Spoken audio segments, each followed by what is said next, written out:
Hi, welcome back to MJT Reviews. Me, Mitchell James calling, and I am here with special guest who's gone. He just left.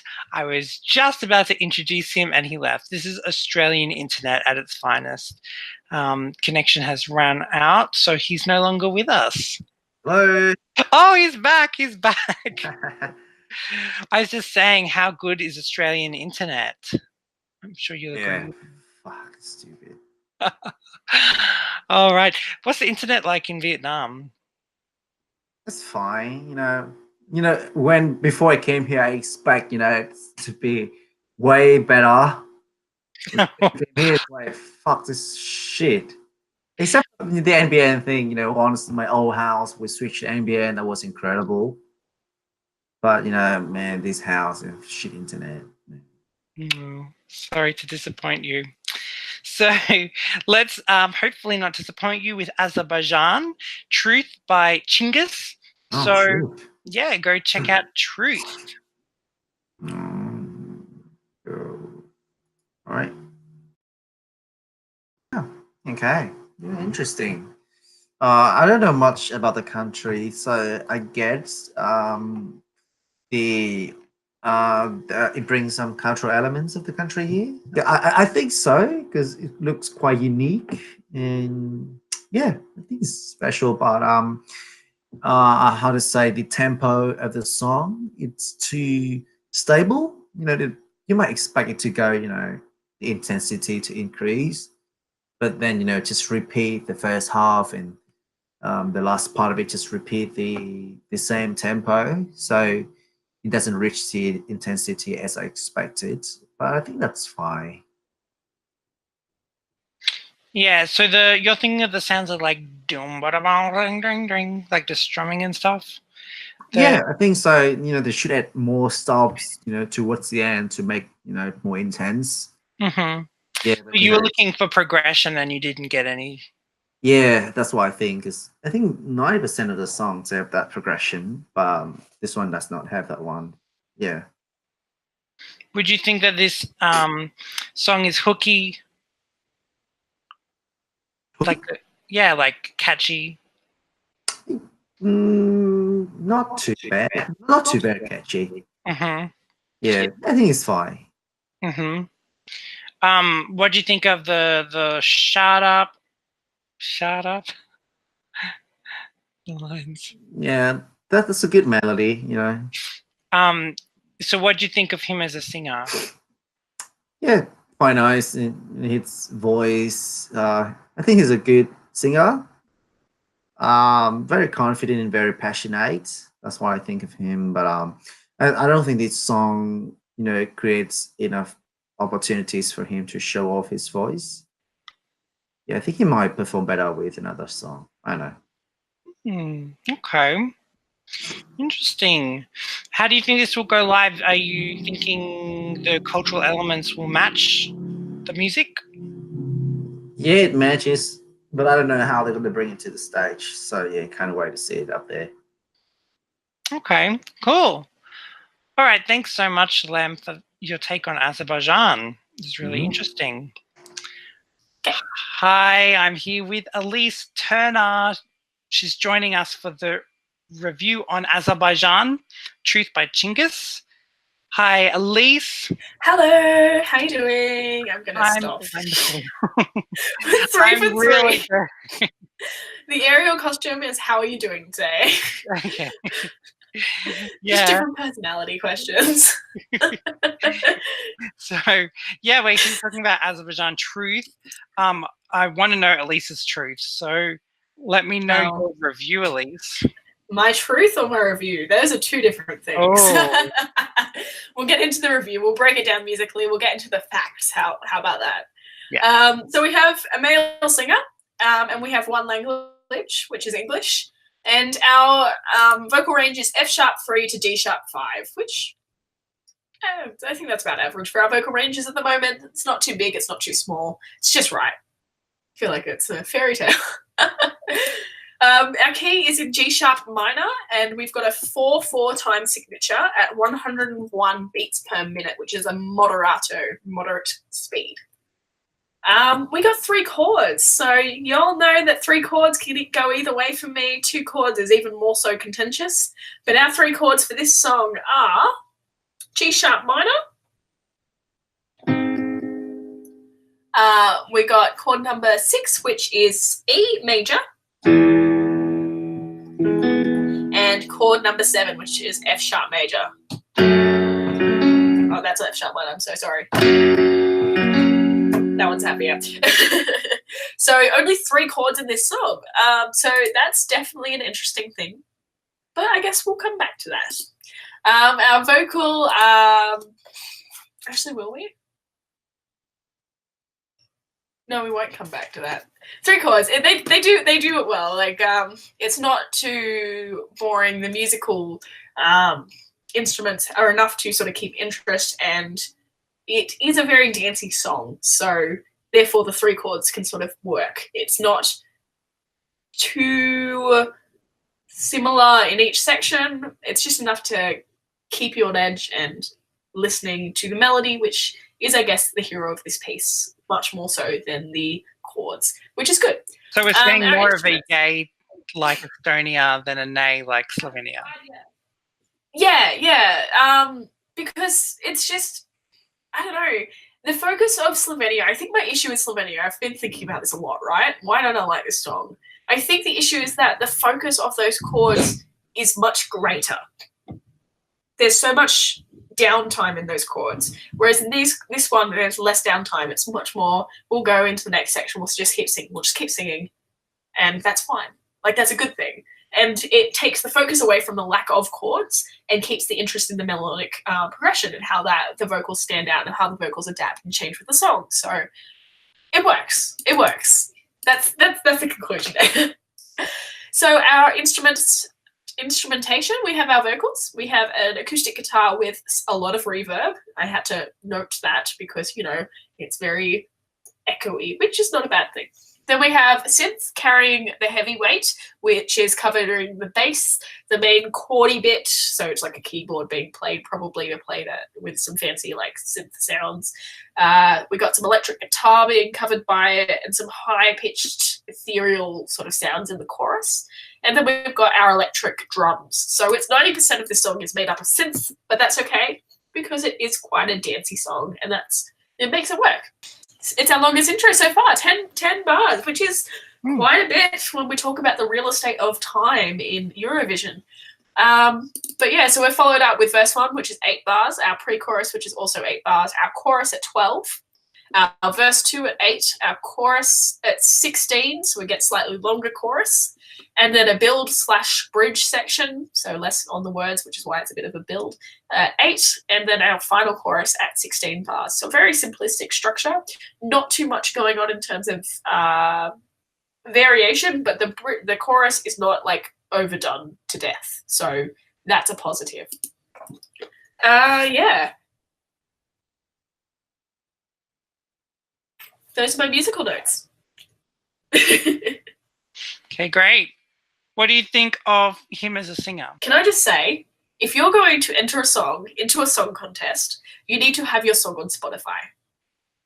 Because how else are people going to listen to it? Not everyone's got YouTube Red, which is their new YouTube subscription system to watch things without ads, and not everyone knows how to use an ad blocker. So therefore, and you shouldn't use an ad blocker on Mitch's channel either, but therefore, like, why are you not catering for the audience who already has a subscription to a streaming-based service, which is much more like efficient for watching because you can close the screen, you can listen to it in the background, you can do other things, and you can learn these songs? You are actually disadvantaging yourself from your audience voting systems because they can't hear your song as often as they can hear the other songs. And so this is one of the few which I haven't listened to much prior to this analysis because I've been listening to the Spotify playlist of the Eurovision songs on repeat, essentially. And so I was less familiar coming into this song, and that didn't give it an advantage. It actually meant that it took me longer to familiarize myself with this piece in order to understand it, and it took me longer to want to listen to it more, if that makes sense. So that is my Spotify rant for this song. And can I say, when you don't have songs on Spotify, my initial thought is that you come from bad management, you have bad distribution agreements within your record label or something, because that's why it's not being distributed. And you've got someone like, I'll say Leah Nanos, newcomer. She was trying to represent Australia this year. She is unsigned and all her music is on Spotify. It's that easy to do. Yeah, no, I used to have a song on Spotify and it only cost me $7 to put up. $7 for a yearly subscription of one song. So a record label could do that. And considering the amount of traffic that you'd be getting, if you're worried about sales and stuff, yeah, there's always going to be that, because only the true fans, like the people who really, really love your song, are going to be the ones that buy it. That's the nature of the music distribution system we're in now. But the amount of traffic you're going to get from newcomers to Eurovision, the people who are interested to hear what's in Eurovision, the people who aren't ever going to buy your piece, just coming to have a listen because they're curious, that's actually worth a lot more. My song made enough to break even in a year, and I'm not popular, I'm not well known, right? I took it off after that year because I was like, I'm not likely to fluke that again. But for a song which is being publicized, it's being talked about constantly, is very popular in the sense of it's got the exposure, you should put it up at least for a year, because you're actually going to make the revenue to cover the costs of putting it up. So that just frustrated me. Yeah. Yeah, I couldn't sing like that. He's got a great voice. It's just it's not so much the range, but his tone suits the heights of the song, whereas I have much more of a bassy tone for a female, and so those lower notes tend to suit me. And so the fact that he's able to achieve and pull off those higher notes and it doesn't sound super falsetto-y, I think that's a really cool thing to have. What do you think of the melodic hook? Shut up, shut up. Da, da.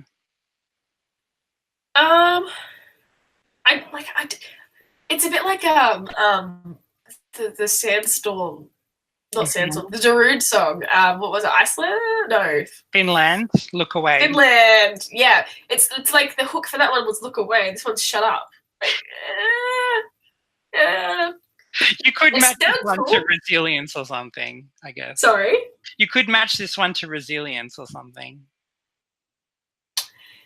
Yeah. But it is negative, I understand. It sounds cool, like musically, but I'm not hooked on it.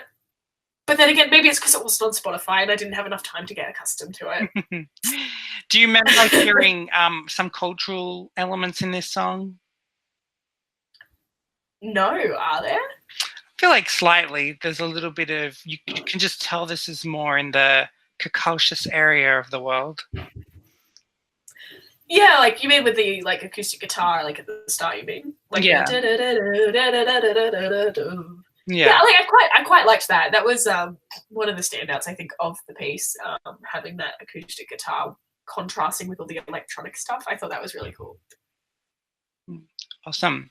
Did we go through the music video? We did not. Okay, well, let's hear what All right, so we have a bunch of fantasy-like references, it seems.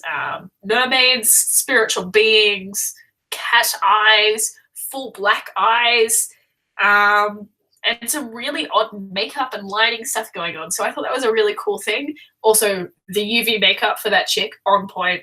Best design for that person. Like, the skull's face was kind of cool, but the UV makeup was the coolest. So, no, it may not be as good as the blood all over Iceland's face, Hatari's face. Maybe not. But for this song, the UV makeup was on point. And then, you got some really clever use of projections. I thought that worked really, really well. You've got a couple of different scenes happening, and you're using different projections to, sort of indicate the mood of that scene or the context of that scene. And so I thought that was a really clever way to use projections, and multiple of them as well. And then you've got some more underwater scenes. So, that I thought that was pretty cool. I don't mind the underwater scenes. I think they're really, what underwater scenes do really well, and I didn't mention that in Netherlands. But what Underwater seems to do really well is they have this really fluid motion and really like fluid style. I don't know. It's just enchanting to watch. So I quite like. I'm not against Underwater scenes. They're really cool. So I quite appreciated that. But yeah, for a song about someone who doesn't want to see the truth and characters which are very larger than life and fanatical, you could come up with all sorts of conspiracy theories for this video. Oh, and we all know Elysse knows the conspiracies. But I'm going to take a little less of an extreme conspiracy theory, right? I reckon Azerbaijan, is that how you say it? Yeah. Azerbaijan, yeah. Okay, so I reckon Azerbaijan and the Netherlands have done a sly team up, right? So the Netherlands song and video ends with like the coming out of the water and the watery sort of thing, and this one's got water in it too. So perhaps in the Netherlands one, it's about like hiding from the truth, and this one's about no, you have to see the truth, you have to confront the truth. And so as he's emerging out of his like I don't want to see it in the Netherlands, he's coming into this song and it's like, okay, I see the truth, now shut up, I don't want to hear it. So there's my conspiracy theory for you all. It's a Eurovision inter-country conspiracy. They're teaming up to give you a double message and possibly some more content for the message from Netherlands as well, but conspiracy theory nonetheless. And you've got this like this broken heart, not wanting to accept it's over, coming into so a broken heart, and then to the truth, no, shut up about it, I don't want to accept it's over. Like, there's some stuff there. There's some ocean crossover. It's totally plausible, right? The two of them are uploaded pretty much the same time, so coincidence? I think not. But yeah, no, it was a really cool video. The narrative in terms of the imagery, like I don't think they were all very linked, except for that they were all fanatical, and I would sort of even push for fantasy, so not truthful characters, I guess, not real characters. So I'm not quite sure what the purpose of including those sort of characters in the video were, but it was a really cool looking video. And if they translate some of that into the live performance, it will be a really interesting looking performance as well. Yeah. Yeah, it'll be interesting to see how it goes. Okay. Well, thanks very much, Elysse. No worries. Stuart Wilders from ESC Fan TV. Make sure you subscribe to his channel and watch his panelists give their review. So, Stuart, hi. Let me know what you think about Truth so far. I love it. Absolutely love it. This is by far my favorite Azerbaijan entry ever. And I've loved a lot of their stuff, and this is great. It's right on my street. It's really dancey. It feels very commercial. It's got a great beat to it. He's got a great voice.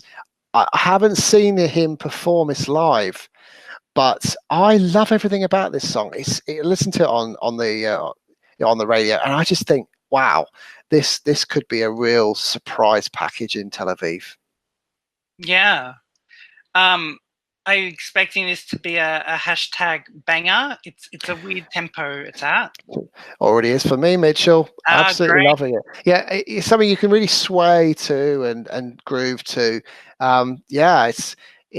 He's got a really interesting kind of look about him. He's got a really interesting voice.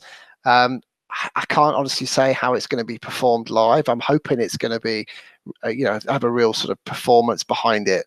I certainly can't imagine him just standing there singing, but he's got a good voice and he's well thought of in Azerbaijan too. And the songwriter's got a really good pedigree. They wrote Christian Kostov's entry, I believe, and also were involved in Polygenova's If Love Were a Crime. This is a really good one from Azerbaijan. Yeah. So how do you think the voting will be at the end for this song? I think this is a top 10 for me. Definite qualifier, absolute qualifier. And I can see this going really high, really can. Do you think they got a bit of a scare after Cross My Heart last year? Well, they're always on a good trajectory, Azerbaijan. You know, they're some of their entries have been really, really good of late.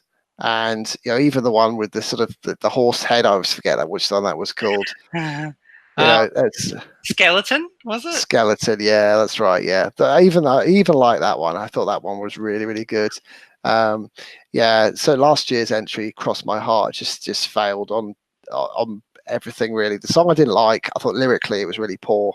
And on the night, while she's got a good vocal and she did everything she could to really sort of get the most out of what she was given, it just wasn't enough. And it was no surprise to me that Azerbaijan failed.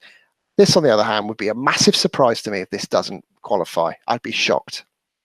Were you in attendance at the venue last year when this? Yes, I was in Lisbon. Yeah, and it was the same kind of feel watching it live. Yeah, no, it was. I watched it live.